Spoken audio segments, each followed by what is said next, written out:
City news. कोट जी press club जी साल 2020 जे उहिदेदारनि जूं सालियाना चूंडियूं अॻूणे वफ़ाक़ी वज़ीर ऐं सैयद एसोसिएशन जे ताहयात मरकज़ी सदर सैयद शहाबुद्दीन शाह हुसैनी जी निगरानी में थी गुज़रियूं, जंहिंमें साल 2020 लाइ सैयद इमाम अली शाह बुखारी 20 भेरो बिना मुक़ाबले सदर चूंडिजी वियो, जॾहिं त अमीर बख़्श गोपांग 2 भेरो बिना मुक़ाबले जनरल सेक्रेटरी चूंडिजी वियो। इन खां अलावा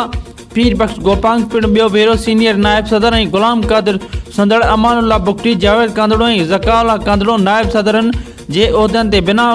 मुक़ाबले कामयाब थी विया, जॾहिं त Bashir Ahmed Kandaro deputy general secretary Syed Hussain Ali Shah Bukhari खज़ानची रहीम बख़्श गोपांग इत्तलाह secretary Mohammad Ishaq Kandaro office secretary Gul Hassan Khaskheli working committee ते चेयरमैन ऐं इक़बाल हुसैन बुर्दी वाइस चेयरमैन जे उहिदनि ते बिना मुक़ाबले कामयाबी माणे वरिती ऐं वर्किंग कमेटी ते मंज़ूर हुसैन लुंड फ़कीर अब्दुल हक कांदड़ो मिठल गोपांग सैयद अली हैदर शाह मुमताज़ अली बुर्दी लियाकत शेख ज़वार गुलाम अकबर गोपांग गुलाम रज़ा शाह फज़ल मोहम्मद बुख्टी मुख्तियार हुसैन शाह गुलाम शबीर सुमरो ऐं इरशाद अली बुर्दी बिना मुक़ाबले सोभारा थी विया। इन मौक़े ते अॻूणे वफ़ाक़ी वज़ीर ऐं सिंध सैयद एसोसिएशन जे ताहयात मरकज़ी सदर सैयद शहाबुद्दीन हुसैनी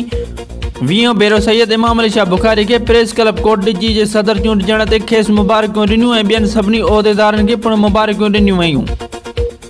रिपोर्ट इमाम अली शाह बुखारी, सिटी न्यूज़, कोट जी।